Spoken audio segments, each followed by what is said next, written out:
Thank you for staying with us, and you're watching TVC Breakfast. It's time now to talk about, something maybe quite associated with our profession here, but then it should also have some impact outside public speaking, and that's talking about the role of public relations in image management, which cannot be overemphasized.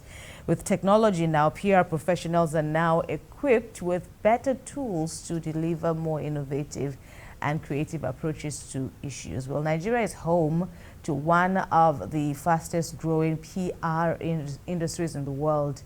And that sector has gone through various stages. It continues to also evolve for better service delivery. Joining us now to talk more about the public relations industry in Nigeria, the opportunities and challenges, the Vice Chairman, Nigerian Institute of Public Relations in Lagos State, Samuel Ayetutu, is here with us, and we say welcome. Thank you for joining us. Thank you, Kemi. I well. appreciate that you had me to join you this morning. That's right. It's good to see you. Well, just tell us. Let's begin with some of the exciting things about the PR industry. From an insider perspective, of course, just give us an insider perspective of what makes this industry tick. Okay, thank you very much for that question. In the first place, we would like to talk about how the industry has evolved over the years. It actually became a recognized profession in Nigeria through its establishment, the establishment of Nigerian Institute of Public Relations in 1963. Of course, there have been many people who have been in PR practice before then. But that was the point at which it actually was organized as a body.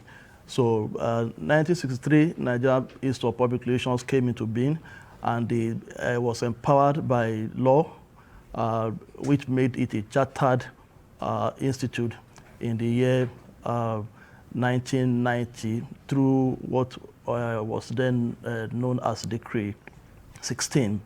It was under the military. So the Decree 16 of 1990 made it a chartered body, and then that decree was converted in the year 2002 to an act of the National Assembly. Of course, after the military era, everything had to now be migrated into a regime that is organized, that is recognized by the civil process of governance. So over the years, public relations have remained in the vantage position in terms of galvanizing the society towards progress through the use of communication tools. So public relations is about communication, it's about relationship building, it's about building and sustaining reputation. It's about forecasting crises and proactively dealing with them. So if you look at it very well, you may as well conclude that PR is a stabilizer in the society.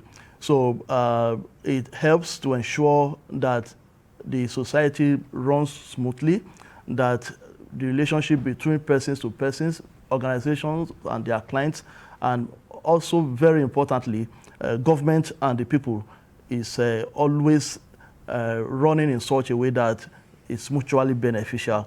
And then it's also important to note that Nigerian Institute of Public Relations plays the role of registering members of the institute. You can't be a practitioner of public relations if you are not registered by Nigerian Institute of Public Relations. So what that means is that those who do that are doing that illegally.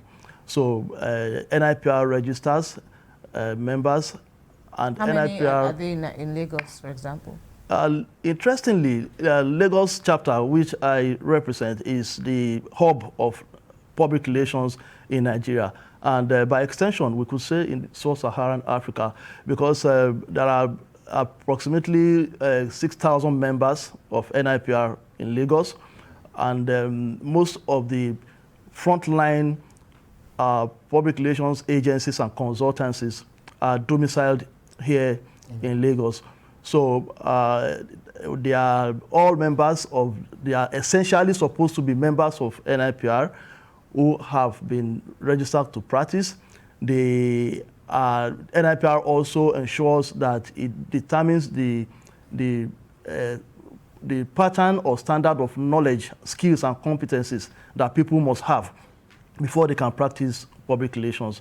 So it also ensures that it monitors practice in the industry, so that, communication is very sensitive. You don't want to have people who are just dishing out information that can cause dislocation in the social system.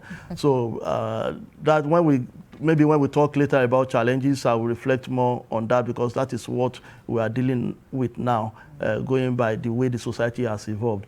So it is the business of the institute to ensure that practitioners go about their duties in such a way that conforms with the ethical standards, which of course have been set.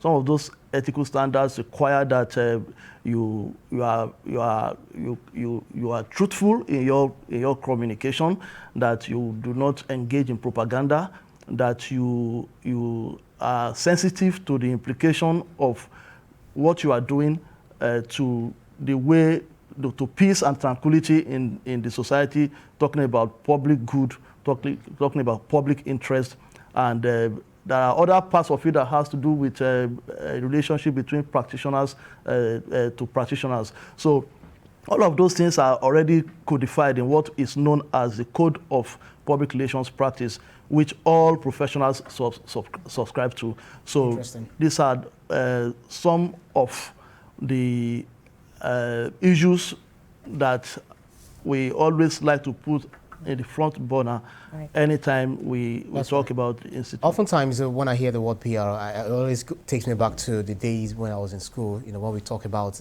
what Cotley Center and Broome, what is said about PR, that's mutually beneficial relationship between an organization and its public, on whom its success or failure depends. So if you now look at the way PR is practiced, you mentioned the word propaganda.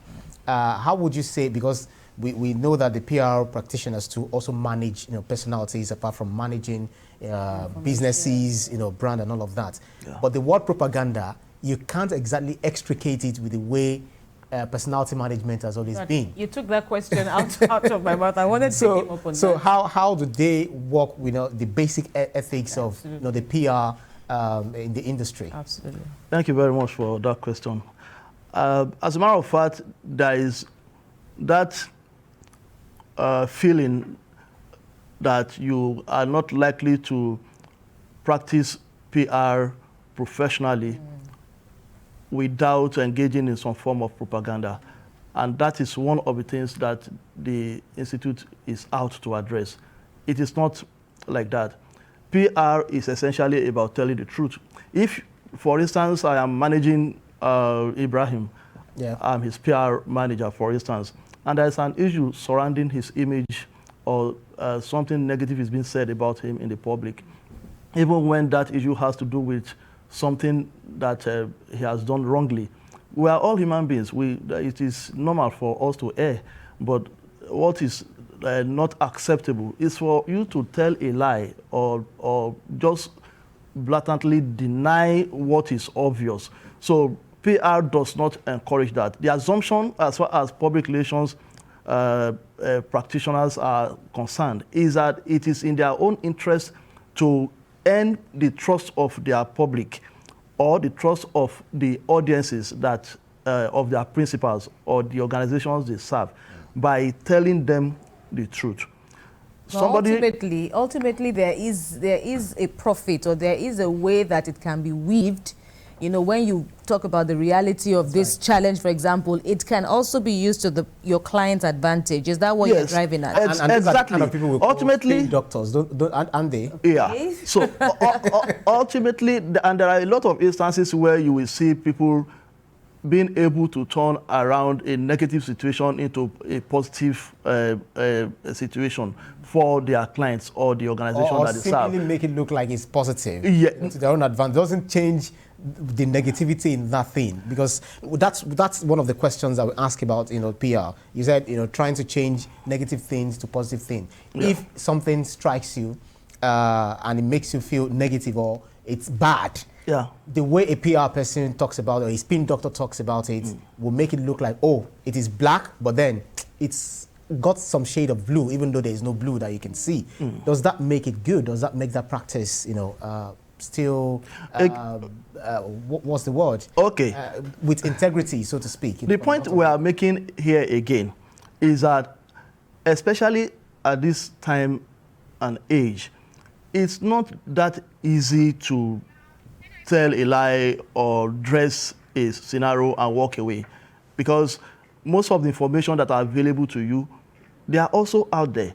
So the real thing is that a PR person who knows his onion will understand that those members of the audience that is dealing with, they are not irrational. They are not out to just drag down the image of your principal or the organization that you serve. They just want to complain or express their feelings about something that they think has been done wrongly. So it's not out of place for you to make them see you and your organization as the type that will own up. There are a lot of instances where people own up and they end up even earning public sympathy. Especially, you see cases like that on social media, some things that you will have expected that will finish or bring, have serious negative implication on the career of some people or company. But you will see that there will be a twist to it from public reaction, because members of the public are able to read within the line, carry out some investigation on their own. It's not easy to hide what is the truth or real, because at times, even from members of your organizations, your members of staff, that thing that you are trying to cover, they have it on video on their phone. That's right. And at times, the particular occurrence have also been put in the public domain by citizens, journalists, who would not need to even, you are not even aware that they have the footages already. So this is the time in the history of the practice of PR that the truth is required to be used as a tool for practice more than ever before. And that is why, especially on the national scene, I want us to also address that, because we are all mindful of controversies from governments about a policy or the like, how that we are getting a deeper yearning by the populace for more communication, for government to be in our face, so for government to have more visibility. I want you to also speak on lessons that how this could also be a fine opportunity for government to also use PR now to endear themselves to the people, to drive their policies. Yes, of course. This is an aspect that I believe stakeholders have shown a lot of sensitivity to. When I say that, I'm talking about those who are in PR practice, members of the public, and of course, those who run government. For instance, recently, after the election that brought into office the current president of NIPR, Dr. Neliaku, one of the major things that have happened at the level of government, at the highest level, is the setting up of the National Values Committee, which is a conscious effort on the part of government to engage essentially high-ranking public relations professionals to come up with ideas to ensure that public relations serve the purpose of bringing government closer to the people, of making the people earn more of government's trust. And interestingly, we even have ways of recognizing and appreciating and celebrating that even in the fold of NIPR. For instance... Sorry to bother, because of our time, we are really racing out of time. And I know this is the time of the year where a lot of people, a lot of organizations, in the industry, whichever industry, tend to appreciate their own, tend to do a lot of things, recognize what people have done so far. What are the plans for the PR industry in Nigeria? What are they looking towards doing this December in recognizing some of their own? Thank you, Brian, for that question. This month, precisely next week, 21st of December, Thursday, we are staging the 8th edition of what is known as Lagos Public Relations Industry Gala and Awards.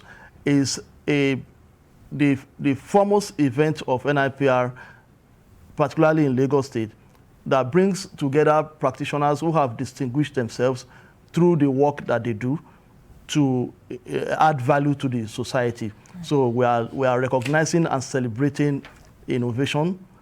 We are celebrating contribution that are very meaningful from the professional angle. And the theme for this year's La Priga is the game changers. So we are actually looking at ensuring that those who will qualify for this award, of course, we have about 35 categories. We are done with the selection now, and everything is set. We are ensuring that those who will qualify for this award are people who have indeed, from every indication, merited them by virtue of the things that they have done, which they submitted, which we have also verified, and our members have been voting. We ended the voting yesterday, and the event is coming up at Muzon Center, Lagos Island. Like I said, on Thursday, 21st of December, next week, we are going to be starting at about 6 o'clock. Members of the public and even particularly the media is also invited to come and see the creme de la creme in the public relations practice, and by extension, the communication community in Lagos and Nigeria. So that is the big deal that is in the offing, to ensure that PR people celebrate themselves, and we chart a course for higher level of service delivery going forward. All right, we'll put you on hold and return to, perhaps around, have some final takes from you, Mr. Ayetutu. Thank you for hanging on. We'll be back for more. You're watching TVC Breakfast. We'll take a break and continue with the rest of the program. Stay with us.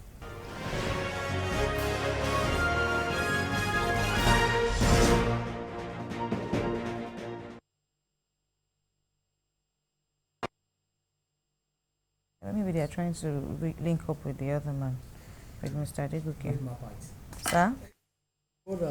Sir? It was Mr. Nino that just told me now that one of our senior colleagues in... Okay. Yes.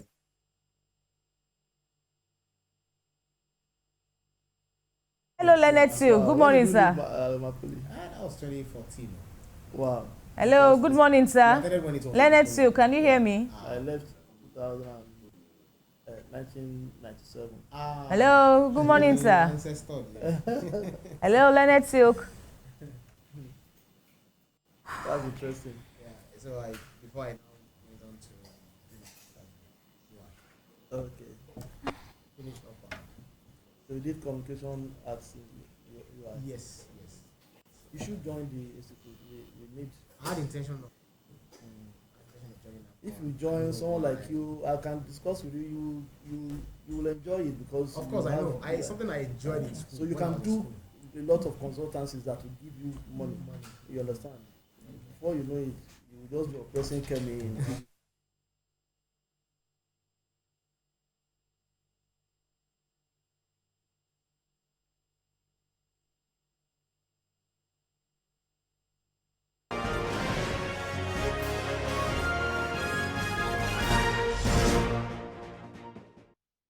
Not precisely.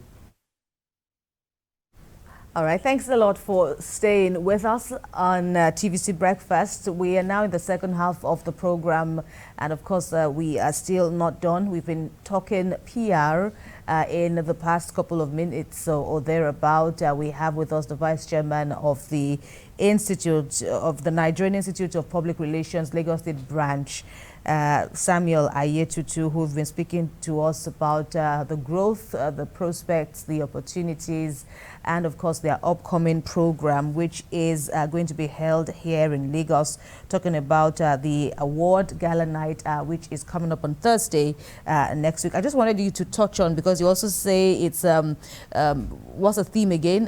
The game changers. Game changers, and of course this is going to be like an internal, you are appreciating and commending game changers within the industry. But how do you single out, you know, these this elite group now?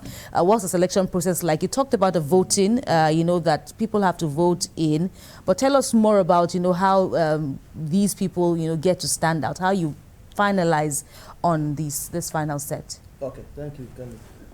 We have what is known as the selection committee, which drives the process, and it includes, in the first place, filling a form to put in all that you think could qualify you to win in the category that you are attempting to win.